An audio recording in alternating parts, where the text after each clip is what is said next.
children, how are you all? Having a good time, right? Okay, you are staying safe at home, at the same time studying well. We are also trying to bring you very good lessons through this online classes as much as possible. Today our topic of discussion is heterotrophic nutrition. In our previous video we have covered autotrophic nutrition in plants. We saw the mechanism of photosynthesis. Now it's turn for heterotrophic nutrition in various organisms. Under heterotrophic nutrition we are going to cover these following topics. First, holozoic nutrition. Holozoic nutrition in amoeba, followed by holozoic nutrition in paramecium.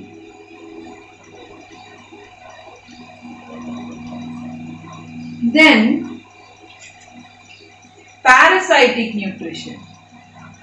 Parasitic nutrition in cuscuta. Later we will be learning holozoic nutrition in humans. So with this we will complete the heterotrophic nutrition. After that we will be discussing about malnutrition and diseases that are related to malnutrition.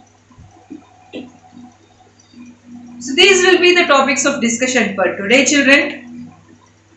So let's start learning. First, let us start with holozoic nutrition in amoeba. Nutrition in amoeba. The nutrition in amoeba is holozoic nutrition.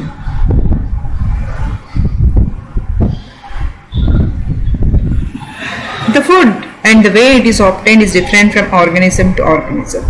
In amoeba, we can see that holozoic nutrition is seen. When amoeba is an organism that has finger-like extensions on cell surface called as pseudopodia. When it finds a food particle, they fuse over the food particle by forming a food vacuole.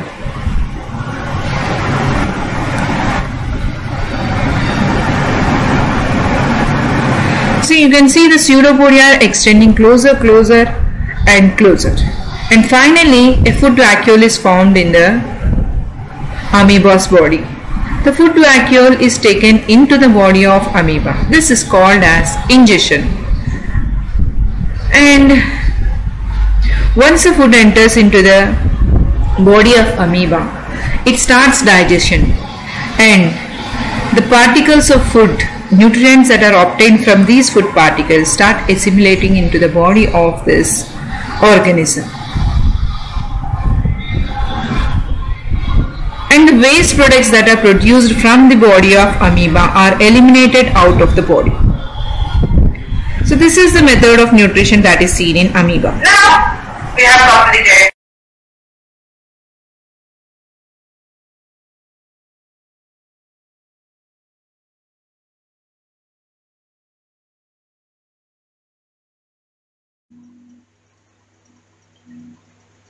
Now we have completed holozoic nutrition in amoeba. In paramecium also the holozoic nutrition is almost in the same way. There is no much difference. Let us see how the holozoic nutrition occurs in paramecium. Nutrition in paramecium.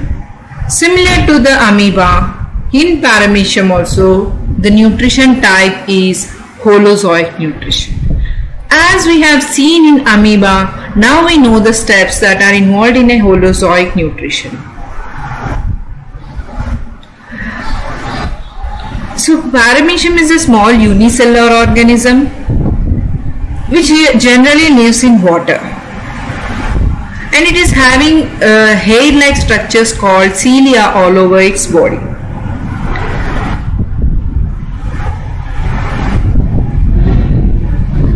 Now let us look at the various steps that are involved in the nutrition of paramecium, that is nothing but holozoic nutrition. As we have already seen in amoeba, The steps involved in holozoic nutrition are ingestion, digestion, assimilation and egestion. First, let us have a look at ingestion. Whenever a paramecium finds any food particle, it moves the food particle with the help of the cilia on its body and brings it into the body through the cytostome, that is nothing but the only opening of paramecium for allowing the particles into the body. Through this food particle enters into the body of paramecium. So that makes the first step of paramecium's nutrition nothing but ingestion. Now the second step of nutrition in paramecium is digestion. The food particle that had made its way into the paramecium's body now need to be digested into simpler molecules. The food that entered into the paramecium it forms a small food vacuole in the body of paramecium, and inside that food vacuole the particles of the food are digested into simpler molecules. So this is the second step of nutrition in amoeba is digestion, and that is completed. Now after digestion, the third step that is to be occurred in the paramecium is assimilation. Assimilation is a process in which the food digested is assimilated into the body, is stored in the body, is called as assimilation. So now see, the food that is digested in the body of paramecium enters into the cytoplasm. Now it is used by the cell. So this process is called as assimilation. Next step is egestion. Once the digestion of food is completed in the body of paramecium, the waste material that are obtained or the undigested food material that are obtained need to be sent out of the body, and this process is called as egestion. Now look here, the undigested food that is present in the food vacuole slowly makes its way out of the body by a process called as egestion. So that is a nutrition in paramecium, which involves the 4 steps: ingestion, digestion, assimilation and egestion. Thirdly, it's time to study about parasitic nutrition, how it occurs in plants. We'll take the example of cuscuta and we'll study the parasitic nutrition. This is a dodder plant. It belongs to species Cuscuta. These plants do not have any leaves. Since they do not have any leaves, they cannot make their own food. That's why they depend on other organisms' nutrients. Hence, they are said to be parasitic plants. In these plants, there are 170 different varieties of twining species. They twine around some other plant and take the nutrients of that particular plant.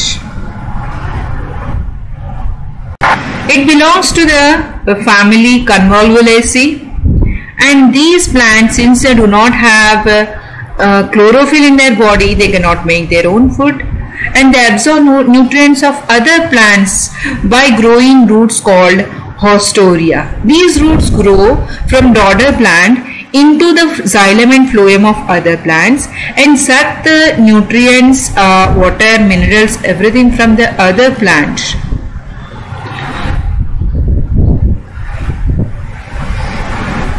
The Cuscuta plant is seen in various colors like yellow, orange, pink and brown. They are not green because there is no chlorophyll. The stem of these plants is very thin, string-like, and the flowers are tiny bell-shaped flowers. The leaves of these plants are reduced to form scale-like structures. How this plant is formed? Whenever the seed of a dodder plant falls on the soil, it slowly grows the stem-like structure and finds a host plant. It starts twining around this host plant, and once it firmly twines around the host plants, it forms some Haustoria over the plant. Nothing but the parasitic roots that extend from daughter to the host plant. Once the haustoria are formed, the plant loses its its anchorage from soil. It detaches itself from the soil, and now it starts sucking the nutrients that are present in the host plant. From the host plant's phloem, it absorbs nutrients, and from host plant's xylem, it absorbs water and minerals. In this way, slowly the host plant decays. Once the host plant is completely decayed, the dodder extends the stem-like twining structures, and it continues to find another host plant and start itself to twine around another host plant.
Now we need to know how the nutrition occurs in human beings and what are the steps involved in it, what are the enzymes involved in it, various methods involved in it we'll observe in sequence.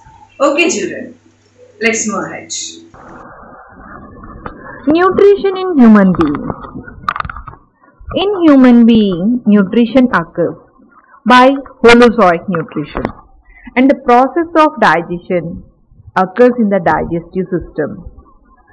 Digestive system is present in body, which starts from mouth and ends in anus. It is also called as alimentary canal or digestive system or gut. And there are several digestive glands that work along with this alimentary canal. Alimentary canal extends from mouth to anus. Mouth is the first part of alimentary canal. Whenever you eat the food, You bite with the help of teeth, and it first enters into the buccal cavity that is present in the beginning of the digestive system. And this process of taking food into the mouth is called as ingestion.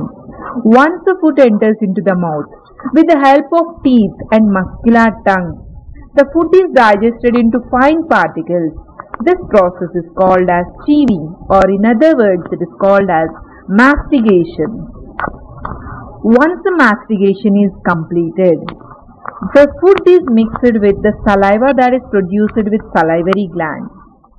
The salivary glands there are three pairs of salivary glands that are just attached to the buccal cavity. The three pairs of salivary glands release saliva into the buccal cavity, which consists of an enzyme called as salivary amylase.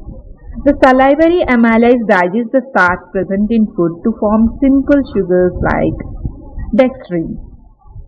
Now, the food starts moving slowly from buccal cavity in the form of a bolus.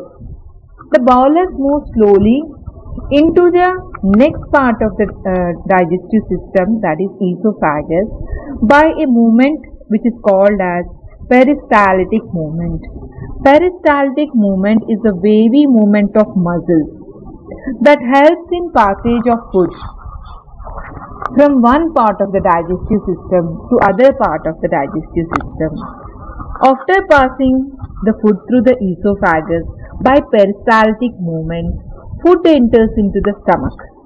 In the stomach, the digestive juices are released by gastric gland. Along with the digestive juices, an amount of HCl is also released inside the stomach. Once the food enters into the stomach, the digestive juices along with HCl enters into the stomach from the digestive gastric gland. The gastric glands release HCl to kill all the bacteria that are present inside the food. Along with this, the digestive enzyme pepsin is also released. Pepsin helps in digestion of proteins that are present inside the stomach. Now, the HCl that is present in the stomach do not damage the walls of stomach because of presence of a mucus layer on the inner side of the stomach wall. Mucus protects the inner layer from the action of acidic HCl. It also facilitates the action of pepsin to digest the proteins that are present in the food that enter the digestive system. Once the proteins are partially digested, now the food slowly enters into small intestine. Small intestine, at the beginning of small intestine, there is a sphincter called as pyloric sphincter, which opens to allow the food into the duodenum. Duodenum is the first part of small intestine. Small intestine is the largest part of the digestive system, and it is coiled so that it is sufficient inside our abdominal cavity. The digestion of carbohydrates, proteins, fats occurs inside the small intestine by various enzymes that are present inside the digestive small intestine. Along with the digestive juices that are secreted by pancreas, bile juices are also secreted by liver, which helps in breakdown of fats into small globules, which are later digested by enzymes. Bile juice do not have any enzyme for the digestion of fats. In fact, it just breaks down into smaller particles. The pancreatic juice is the juice that has actually enzymes, nothing but trypsin and lipase. These two enzymes help in the digestion of food. Trypsin helps in the digestion of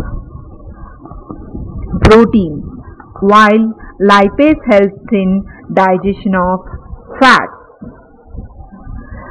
Along with this, some amount of amylase is also secreted by intestine.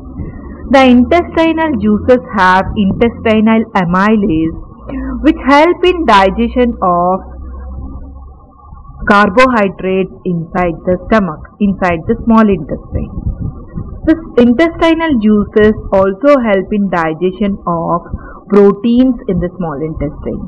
Once these food material are broken down into very fine substances, they are absorbed by the walls of small intestine. The acidic nature of HCl is neutralized by the pancreatic enzyme, which is very alkaline in nature due to the presence of high amount of bicarbonate in that. After the digestion is completed by small intestine, the food is slowly absorbed into the walls of small intestine. Small intestine walls have finger-like projections which help in absorption of this food, which are called as villi.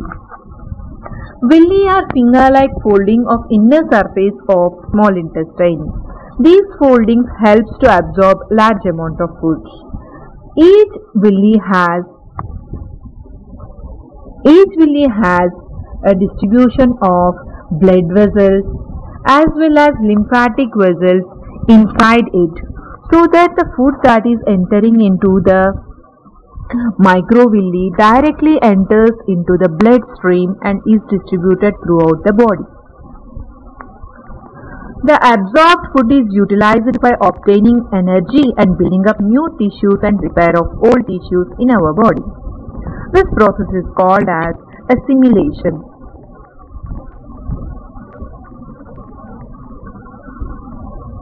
After the food is absorbed, nutrients are absorbed by small intestine. The food now enters into large intestine. The unabsorbed food enters into large intestine. In the large intestine, there are no nutrients to be absorbed. Large intestine absorbs the excess of water that is present in unabsorbed foods. And finally, the unabsorbed material called as feces is removed from the body through the end of the large intestine, which is called as anus. The exit of feces is regulated by a sphincter that is present at the anus called as anal sphincter.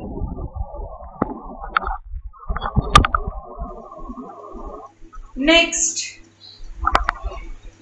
we need to study about the malnutrition diseases that occur when we don't have very good food, very balanced diet. When you don't have a balanced diet, you are supposed to get malnutrition diseases. And what are those diseases?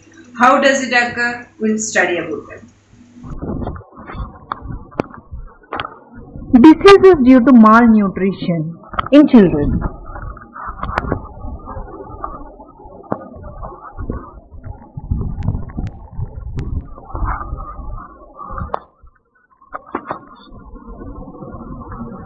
The food we eat is the main source of all biological processes that occur in our body. So that is why we need to always eat a balanced diet. A balanced diet is a food that consists carbohydrates, proteins, vitamins and minerals, and fats, all in adequate quantity, neither less nor more than required. But the sad truth today is that 2/3 of world's population is affected by food-related diseases, and the reason behind this is this people are suffering by consuming high calorific foods. That means high energy foods, and facing various diseases due to lack of a balanced diet.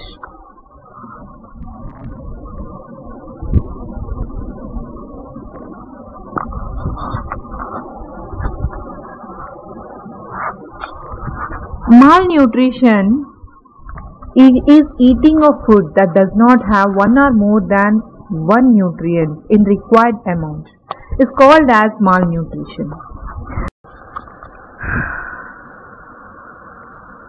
The various reasons behind the malnutrition in our country is as follows.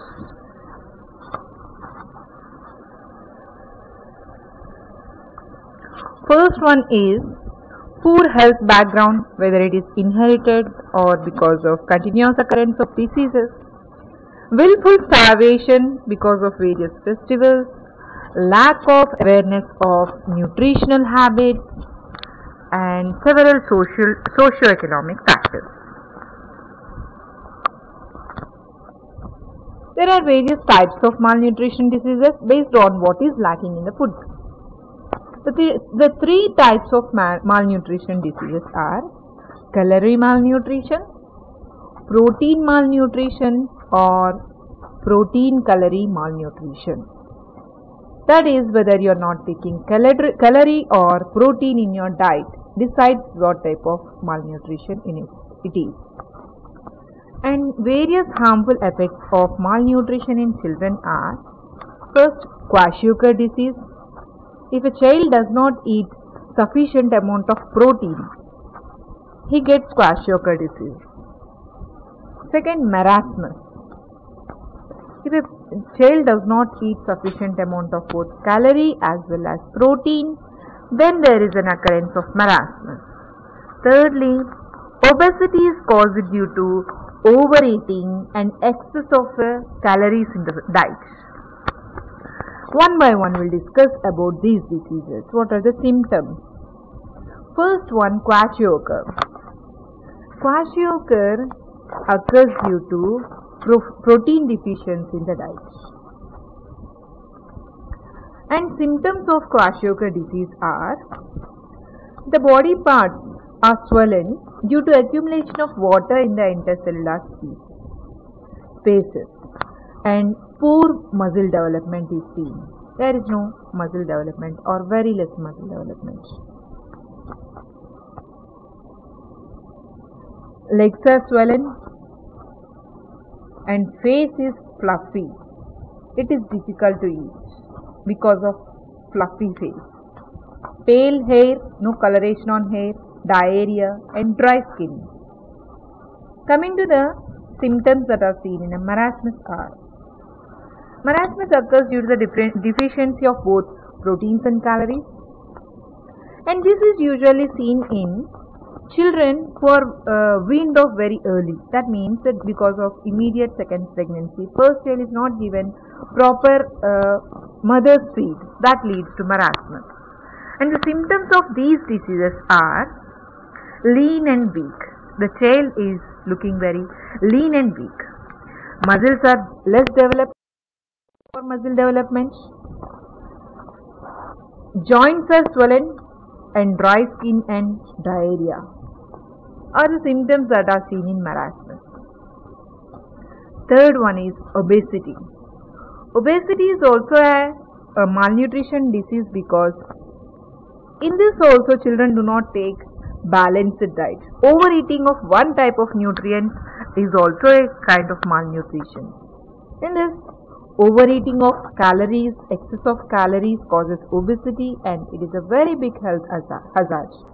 It may become target to many diseases like diabetes, cardiovascular diseases and renal disorders. Even gallbladder problems arise because of this obesity.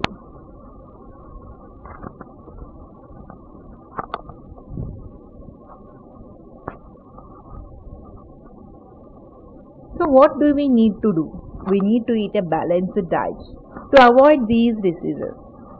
A balanced diet is a food that contains right amount of carbohydrates, fats, proteins, vitamins and minerals.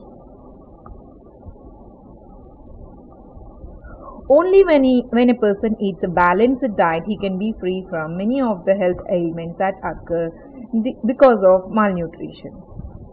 So you are asked to eat more amount of carbohydrates, less amount of fats, right amounts of proteins, vitamins and minerals. Then only your diet becomes a balanced diet.